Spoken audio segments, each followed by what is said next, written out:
Oh shit. We don't want to go off that cliff. Yo, how's it going, people? In today's video, we are going to be talking about whether you should buy a Talaria Stinger MX4 in 2025. I bought mine in 2023, a couple of years ago now. Since then, loads of new bikes have come out. So we'll talk about which ones are best and whether the Stinger MX4 still stands up today, 2 years on. So, enough chatting. We'll go jump on the bike and then we'll get to it.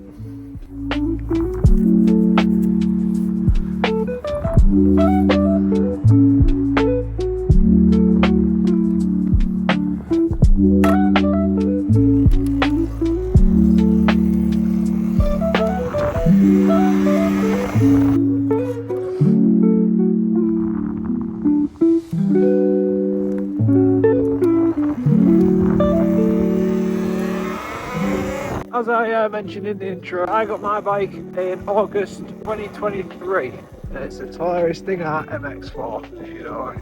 At the time, this bike was the fastest and most kind of durable bike.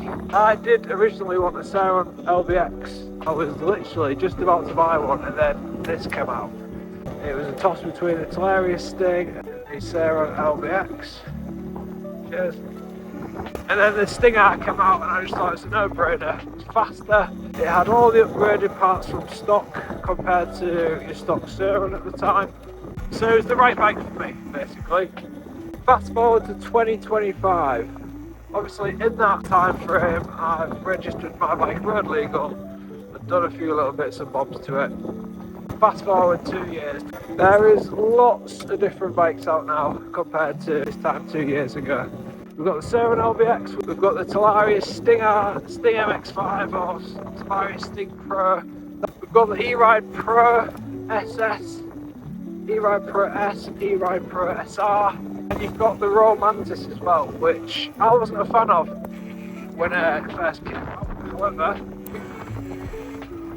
it's been getting loads of good reviews, so there's a lot more bikes to choose from now compared to even, like I say, just 2 years ago. So, where does the Stinger MX4 come into all this? 2 years on. The seats, people, look at the seats. The settings are absolutely beautiful. Anyone tell me what that bridge is over there? Drop it in the comments if you know. Go out for a nice little ride today. Enjoying this lovely sunshine. Hello, doggy. Are you alright? It's alright. Let's let these people come past. Booby. Oh, Jess. Yeah, thank you. Cheers, well, thank you. Where was I? So let's talk about the specs of the different bikes. Saron LBX, 6 kilowatts, 60 volt battery, 35 amp hour battery I believe, and they've just brought out the new 2025 model which is 60 volts and it is 8 kilowatts now, just like the Stinger MX4. However, this little puppy can reach speeds of up to 57 mile an hour according to this speeder. Saron LBX still only does around 47 mile an hour, even with those upgrades, so still a slower bike than the MX4. Then we've got the MX5, which is again the upgraded version to the MX4. This does 60 mile an hour. It's a 72 volt battery and it also has 13.4 kilowatts of peak power. So top speed wise, you're looking at 60 mile an hour. Acceleration,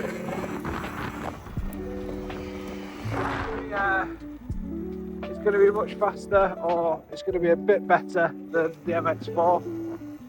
We have then got obviously the Romantis, which we discussed. I believe that does around 50 mile an hour to 54, and then we've got the E-Ride Pro SR, which does between E-Ride Pro S and SS, which does between 50 and 60 mile an hour depending on the model that you go for. Again, these are 60 volt batteries and 72 volt batteries that they come with. So, price point then. Now when it comes to price, Saron LBX, because of the brand itself, It's been here from the beginning, came out in 2017, 2018. It is the OG of e-bikes. Price wise, it still holds the value, to be honest with you. It's still around the 4 to 4.5 grand mark if you was to buy one in the UK. In America, again, $4,000 to $5,000. They do come in a little bit cheaper when you compare it to the dollar if you buy it in America, but there's not too much in it. So yeah, 4.5 grand for a Saron LBX. E-Ride Pro, they are £5,000 mark in the UK. The Romantis, this comes in a little bit cheaper. I believe it's between 3.8 and 4.2, around there. 4,200, and then, oh, what we got here? It's a sport. Say one second. Oh yes. Can't have a little play about with this bad boy. Is that a tea bag? Is that a tea bag? Oh, alright? Yeah. Trying to think if I can get through there or not. Yeah. No, I don't need to open it for me, bless you. I was just wondering if it's locked or not.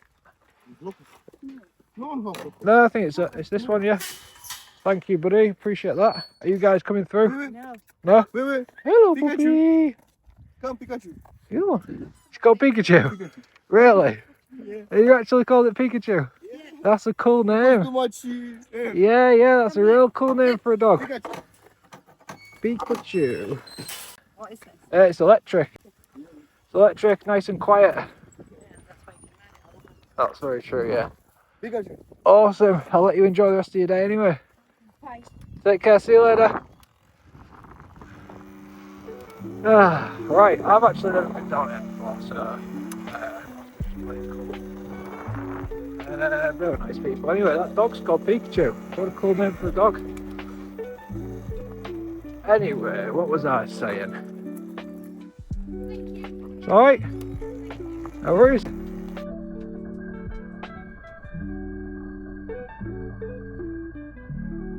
So, discussed a little bit on prices. We've identified the different kind of bikes that are in this kind of class at the minute. Now it's all about what you want from the bike.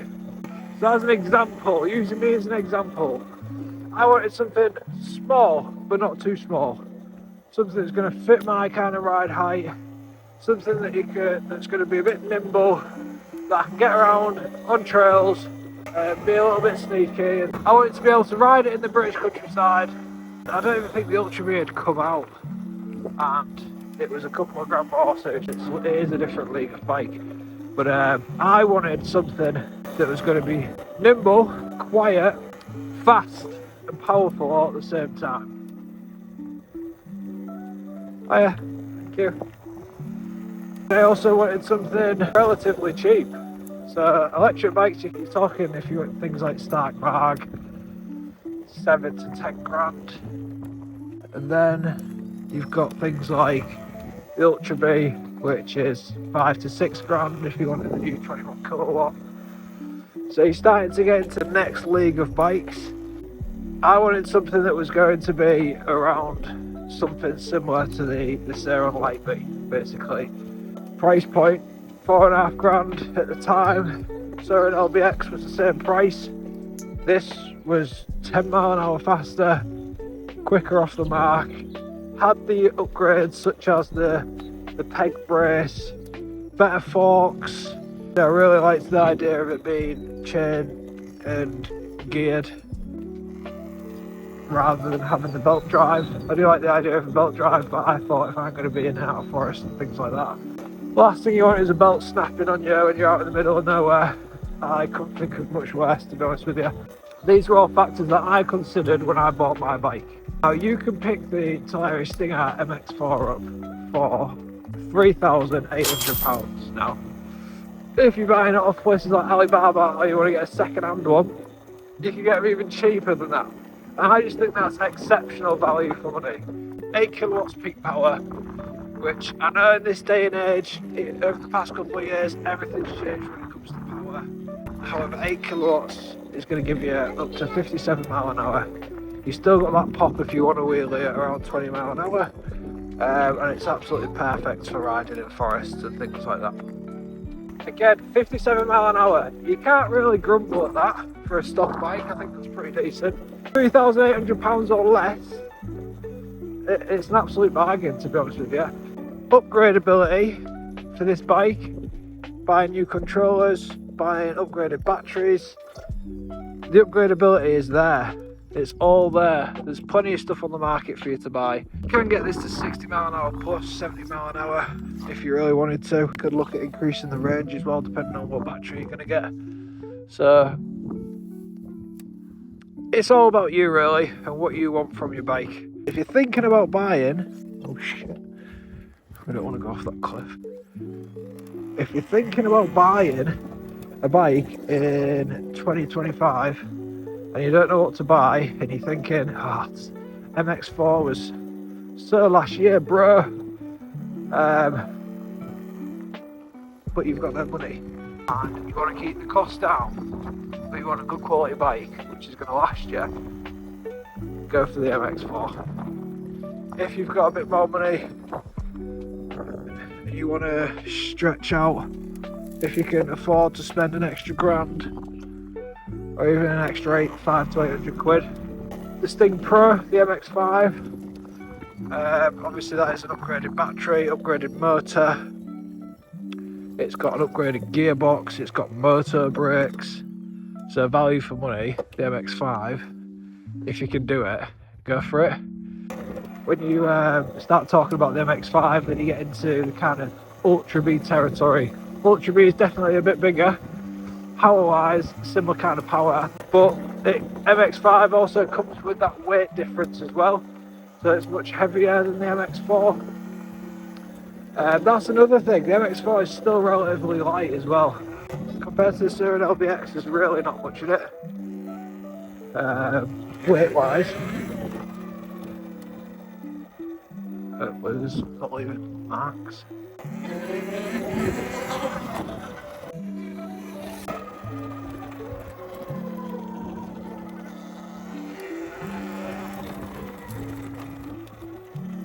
Stay out of the punter's way. Let's end the video here. Let's get this view in the background. So, should you still buy a Talaria MX4 in 2025? My answer is yeah, you absolutely should. Bargain of a bike, great quality, does exactly what you need it to do. If you like the video, don't forget to subscribe, hit a like, and I'll see you in the next one. Take it easy.